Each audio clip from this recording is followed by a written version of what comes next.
Hi friends, டேமில் இருந்து நமக்கு பவர் கிடைக்குதுன்னு எல்லாருக்குமே தெரிஞ்ச விஷயம். ஆனால் அதே டேமை ஒரு டைம் பாம்னு சொன்னால் உங்களால் நம்ப முடியுமா? எஸ், நான் சொல்கிறது உண்மைதான். இது ஒரு சக்தி வாய்ந்த டேம். எந்த அளவுக்கு சக்தி வாய்ந்ததுன்னா, பூமியின் ரொட்டேஷன் ஸ்பீடை கட்டுப்படுத்துகிற சக்தி இந்த டேமுக்கு இருக்குது. ஒருவேளை இந்த டேம் கட்ட பயன்படுத்தப்பட்ட மொத்த கான்கிரீட்டையும் சுவிட்சர்லாண்டில் போட்டால் அந்த தேசம் 2 அடி வரைக்கும் முழுசாக கான்கிரீட்டால் மூடப்படும். இந்த அளவுக்கு வலிமையான டேம் எங்கே இருக்குன்னு நீங்கள் யோசிச்சிங்கன்னா, இந்தியாவுக்கு பக்கத்தில் இருக்கிற டிராகன் கண்ட்ரின்னு சொல்லப்படுற சைனாவில் இருக்குது. ஒருவேளை இந்த டேம் எதிர்பார்க்காத நேரத்தில் உடைஞ்சா அதனால் ஏற்படுற பேராபத்திலிருந்து சைனாவால் தப்பிக்கவே முடியாது. அதனால தான் இதை எல்லாருமே டைம் பாம்னு சொல்லுவாங்க. எதுக்காக இந்த டேம் ரொம்ப ஆபத்தானதுன்னு சொல்லப்படுது, அதுக்கான காரணம் என்ன, இதை பற்றி இன்னைக்கு இந்த வீடியோவில் டீட்டெயில்டாக சொல்ல போகிறேன். வீடியோக்குள்ளே போகிறதுக்கு முன்னாடி ஜஸ்ட் ஒரு லைக் மட்டும் பண்ணிவிடுங்க. ஏன்னா நீங்கள் பண்ணுற ஒரு சின்ன லைக் எங்களோட வளர்ச்சிக்கு ரொம்ப ரொம்ப முக்கியம். இந்த மாதிரி இன்னும் நிறைய இன்ட்ரெஸ்டிங்கான வீடியோஸை பார்க்க நம்ம சேனலை சப்ஸ்கிரைப் பண்ணி அந்த நோட்டிஃபிகேஷன் பெல்லை ஆல்ல செட் பண்ணிக்கோங்க. சரி, வாங்க லேட் பண்ணாமல் லெட்ஸ் கெட் ஸ்டார்டட். சைனாவில் இருக்கிற இந்த 3 கார்ஜஸ் டேமில் எப்போவுமே தண்ணி நிரம்பி இருக்கும். அதனால் இந்த டேமின் சுவரில் அதிகப்படியான ப்ரெஷர் இருக்கும். அது மட்டும் இல்லாமல் அடிக்கடி ஏற்படுற எர்த் குவைக் மற்றும் லேண்ட் ஸ்லைட்ஸால் டேமின் சுவர் பலவீனமாக மாறும்.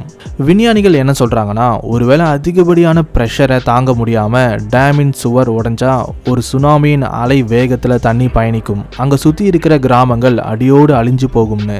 இந்த டேம் பார்க்க அற்புதமாக இருந்தாலும் இதுக்கு பின்னாடி ஒரு மிகப்பெரிய பேராபத்து உறங்கி கொண்டு இருக்கு. உண்மையாக சொல்லப்போனால் இது இந்த உலகத்தின் மோஸ்ட் டேஞ்சரஸ் கன்ஸ்ட்ரக்ஷன்னு சொல்லலாம். 1911ஆம் வருஷத்தில் சைனாவின் ஹுபேய் மாகாணத்தில் பெய்த கனமழையால் யாங்ஸி நதியில் வெள்ளம் பெருக்கெடுத்து ஓடியது. இந்த ராட்சத வெள்ளம் அங்கே சுற்றி இருக்கிற சின்ன சின்ன கிராமங்களை நாசமாக்கியது. லட்சக்கணக்கான மக்கள் இரவோடு இரவாக பரிதாபமாக இறந்து போனாங்க. ஆயிரக்கணக்கான மக்கள் அவங்களோட வீடுகளை இழந்து குடியிருப்புக்காக தத்தளிச்சாங்க. அந்த சமயத்தில் சைனா என்ன முடிவு எடுத்தாங்கன்னா, இந்த மாதிரி இன்னொரு பேரழிவு நடக்க விடாமல் தடுக்கணும்னு. ஆனால் அது 19ஆம் நூற்றாண்டாக இருந்ததால் டெக்னாலஜி அந்தளவுக்கு வளர்ச்சி அடையலை. அவங்களால சரியான தீர்வையும் கண்டுபிடிக்க முடியலை. காலங்கள் மெதுவாக கடந்து போக 1931 சைனாவில் ஏற்பட்ட 9 சைக்ளோன்ஸால் கனமழை பெய்து யாங்ஸி மற்றும் எல்லோ மாதிரியான மிகப்பெரிய நதிகள் நிரம்பி வழிய ஆரம்பிச்சுது. இந்த ராட்சத வெள்ளத்தால் கிட்டத்தட்ட 4 மில்லியன் மக்கள் இறந்து போனாங்க. இதுதான் 19ஆம் நூற்றாண்டில் ஏற்பட்ட ஒரு கொடூரமான இயற்கை பேரழிவு. வெறும் உயிர் சேதம் மட்டும் இல்லாமல் அதிகப்படியான விவசாய நிலங்கள் நாசமானது. 40 மில்லியன் மக்கள் வீடுகளை இழந்தாங்க. காலரா தொற்று நோய் பரவி ஆயிரக்கணக்கான மக்கள் இறந்து போனாங்க. இந்த மாதிரியான பேரழிவிலிருந்து தப்பிக்கணும்னா முதலாவது அந்த நதியின் நீரோட்டத்தை கட்டுப்படுத்த வேண்டும்னு முடிவு பண்ண விஞ்ஞானிகள் அதுக்கான வழிகளை ஆய்வு பண்ண ஆரம்பித்தாங்க. கடைசியாக இந்த நதியில் ஒரு டேமை கட்டினா எதிர்காலத்தில் இந்த மாதிரியான பேரழிவுகளை தடுத்து நிறுத்த முடியும்னு உறுதியாக சொன்னாங்க. ஆனால் சுமார் 6300 கிலோமீட்டர் நீளம் இருக்கிற இந்த நதியில் ஒரு டேம் கட்டுறது அவ்வளோ சாதாரண விஷயம் இல்லை. ஆசியாவின் மிக நீளமான நதியான யாங்ஸி நதியில் 1994 இன்ஜினியர்ஸ் ஒரு ராட்சத டேமை கட்ட ஆரம்பித்தாங்க. அந்த டேமோட பெயர் 3 கார்ஜஸ் டேம். சுமார் 2.3 கிலோமீட்டர் நீளம் மற்றும் 594 அடி உயரம் இருக்கிற இந்த டேமில் எல்லா வசதிகளும் இருக்குது. உதாரணமாக கப்பல்கள் நதியின் ஒரு பக்கத்திலிருந்து இன்னொரு பக்கத்துக்கு போக ராட்சத எலிவேட்டர்ஸ் கூட இருக்குது. இந்த டேமில் சுமார் 40 பில்லியன் கியூபிக் மீட்டர் தண்ணியை ஸ்டோர் பண்ண முடியும். 34 டர்பைன்ஸ் பொருத்தப்பட்டிருக்கிற இந்த 3 கார்ஜஸ் டேம் கிட்டத்தட்ட 22,500 மெகாவாட் பவரை உற்பத்தி செய்யும். 1994 ஆரம்பிக்கப்பட்ட இந்த டேமின் கட்டுமான வேலைகள் 2011ஆம் வருஷத்துல தான் முடிக்கப்பட்டுச்சு. அதாவது 3 கார்ஜஸ் டேமை முழுசாக கட்டி முடிக்க ஏறக்குறைய 17 வருஷங்கள் ஆனது. இதுக்காக 40,000 தொழிலாளர்கள் வேலை செஞ்சாங்க. இந்த டேம் கட்ட எவ்வளோ கான்கிரீட் பயன்படுத்தப்பட்டிருக்கும்னு உங்களால் கெஸ் பண்ண முடியுமா? சுமார் 80 லட்சம் கியூபிக் மீட்டர்ஸ். இது எந்த அளவுக்கு அதிகம்னா, இந்த மொத்த கான்கிரீட்டையும் 40,000 ஸ்கொயர் கிலோமீட்டர்ஸ் இருக்கிற சுவிட்சர்லாந்து தேசத்தில் கொட்டினா கிட்டத்தட்ட 2 அடி உயரம் வரைக்கும் நிரப்பலாம். இந்த பிரம்மாண்டமான அணையால் பூமியின் ரொட்டேஷன் ஸ்பீட் கம்மியாகுதான்னு கேட்டிங்கன்னா இதுக்கான பதில் எஸ். ஒரே இடத்துல அதிகப்படியான தண்ணியை சேமித்து வைக்கிறதுனால பூமியோட மாஸ் டிஸ்ட்ரிபியூஷன் மற்றும் மூமெண்ட் ஆஃப் இனர்ஷியால மாற்றம் ஏற்படுது.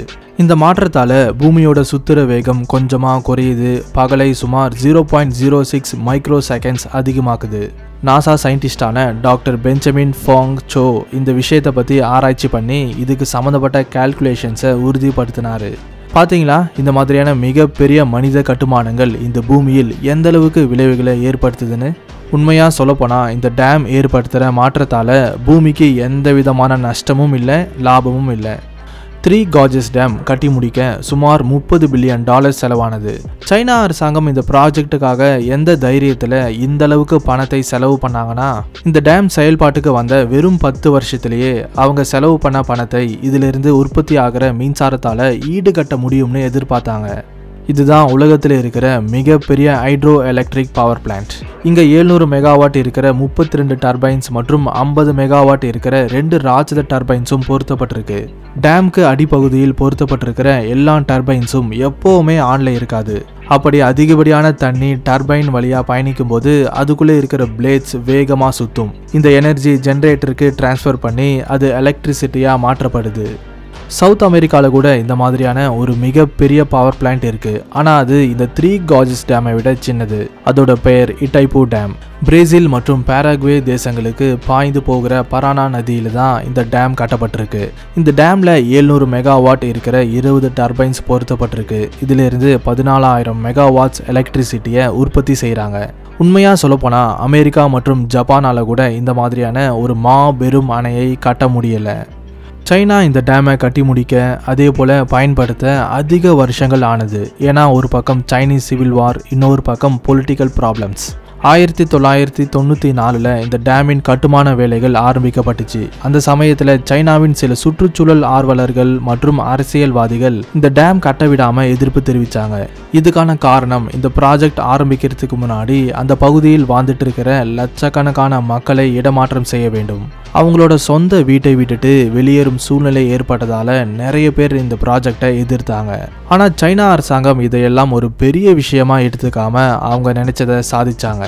த்ரீ கார்ஜஸ் டேமில் நிறைய ஸ்பெஷாலிட்டிஸ் இருக்குது. அதில் ரொம்ப முக்கியமானது கப்பல்களுக்காக ஏற்படுத்தப்பட்ட லிஃப்ட். இது கப்பல்கள் அணையின் ஒரு பக்கத்திலிருந்து இன்னொரு பக்கத்துக்கு பயணிக்க உதவுது. சரி, இந்த டேமை எதுக்காக டைம் பாம்னு உலகம் சொல்லுதுன்னு தெரியுமா? சாதாரணமாக இந்த டேமில் ஒரு வினாடிக்கு 5000 கியூபிக் மீட்டர்ஸ் தண்ணி வெளியேறும். இதுவே மழை காலத்தில் வினாடிக்கு 30,000 கியூபிக் மீட்டர்ஸ் தண்ணி வெளியேறும். இங்கே ஏற்படுற அதிகமான ப்ரெஷரால் டேமின் சுவர்கள் பலவீனமாக மாறும். சில சமயத்தில் இந்த டேமில் விரிசல்கள் கூட ஏற்பட்டிருக்கு. அதை ரீவர்க் பண்ணி சரி செஞ்சுருக்காங்க. அதனால இந்த டேம் உடைய அதிக வாய்ப்புகள் இருக்குன்னு மக்கள் பயப்படுறாங்க. ஒருவேளை இந்த டேம் உடைஞ்சா சைனாவில் லட்சக்கணக்கான மக்கள் இறந்து போவாங்க. இந்த மாதிரியான சம்பவம் 1975 சைனாவின் எனான் மாகாணத்தில் நடந்திருக்கு. பாஞ்சியோ டேம் உடைஞ்சதால ஏற்பட்ட வெள்ளப்பெருக்கால சுமார் 2 லட்சம் பேர் இறந்து போனாங்க. இதை கேட்கவே ரொம்ப பயங்கரமாக இருக்குல்ல. அப்போது உலகின் மிகப்பெரிய அணையான த்ரீ கார்ஜஸ் டேம் உடைஞ்சா அதோட விளைவு எந்த அளவுக்கு மோசமாக இருக்கும்னு கொஞ்சம் யோசிச்சு பாருங்க. இந்த மாதிரியான ஒரு பேரழிவு நடக்கக்கூடாதுன்னு தான் எல்லாருமே எதிர்பார்ப்பாங்க. ஆனால் இயற்கையை யாராலையும் கணிக்க முடியாது.